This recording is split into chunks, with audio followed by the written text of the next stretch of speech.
Tarehe 29 narudia tena, ni siku ya kwenda kupiga kura za ndio. Tukipiga kura tarehe 29 tutakuwa tumepigia maendeleo. Maana yake nini ndugu zangu?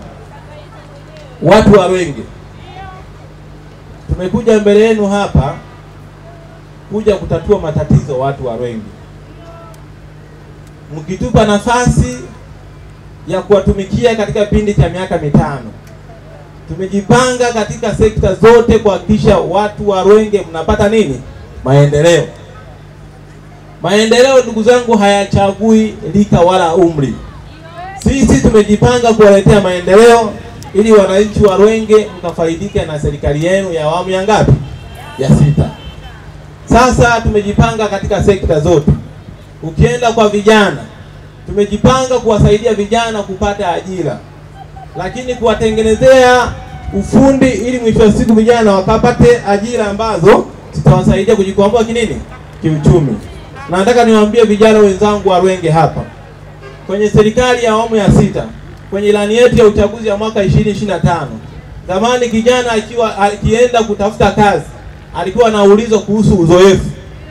Lakini kwa sasa serikali ya awamu ya 6 kupitia chama chetu cha Mapinduzi imefuta kigezo cha kijana kupata kazi kwa kutumia uzoefu. Maana yake hiyo ni ilani ya uchaguzi wa mwaka 2025. Kigezo cha uzoefu kitakuwa ni kigezo ambacho hakitazingatiwa tena. Na nyinyi mmekuwa mashahidi. Ndugu zetu, ukienda kwa vijana, tumejipanga kuwasaidia vijana katika sekta zote. Mwisho wa siku vijana wakapata ajira katika maeneo mengi. Ajira ambazo ziko rasmi, ambazo ziko katika serikali, lakini ajira ambazo zipo zinapatikana katika makampuni binafsi. Ukienda kwa kina mama, tunatambua kina mama changamoto kubwa ambao wanatamani kuipata ni mikopo. Uongo si uongo ndugu zetu? Kina mama tumejipanga katika kipindi cha miaka 5. Upo utaratibu kupitia ofisi ya waziri mkuu kwenda kwenye halmashauri. Ipo mikopo ya 10%, 4% ya vijana, 4% ya kina mama, 2% ya watu wenye nini? Wenye ulemavu.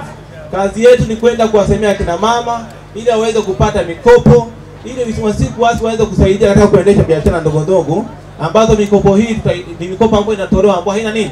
Haina riba. Kwa kina mama mjipange mkusawa, kwa sababu tunaenda kuwasaidia katika kipengele cha nini? Cha mikopo hii.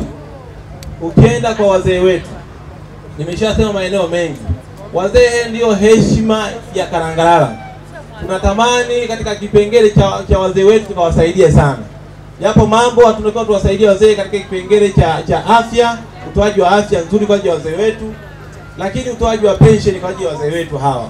Tunatamani Kalangalala watu wa Rwenge mjitokeze. Lakini kubwa kuliko ndugu zetu wa Rwenge, mimi bahati nzuri nimetembea, nimeangalia. Changamoto kubwa tulionayo ni changamoto ya miundombinu. Katika kipindi cha miaka 5 inayokuja, tumejipanga kwa sababu katika ilani ya uchaguzi imeelekeza upo kutaenda kufanya ukarabati wa barabara zetu hizi za mitaa. Lakini wametoa mpaka kipengele cha uwekaji wa taa katika maeneo yetu. Kwa watu wa Kalangalala umekuwa na changamoto ya miundombinu.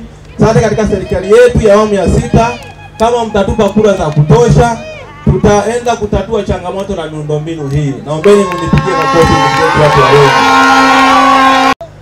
Chama cha Mapinduzi kimeendelea kutuletea viongozi bora katika kila awamu ambayo tumepita. Tumeona hatua za kimaendeleo kitaifa, kwenye mkoa, kwenye wilaya na kwenye kata yetu. CCM oye! CCM oye! Na ilani ya mwaka 2025 imetuletea kwenye mkoa trilioni 1.44. Ni pesa nyingi sana, lakini yajayo yanafurahisha.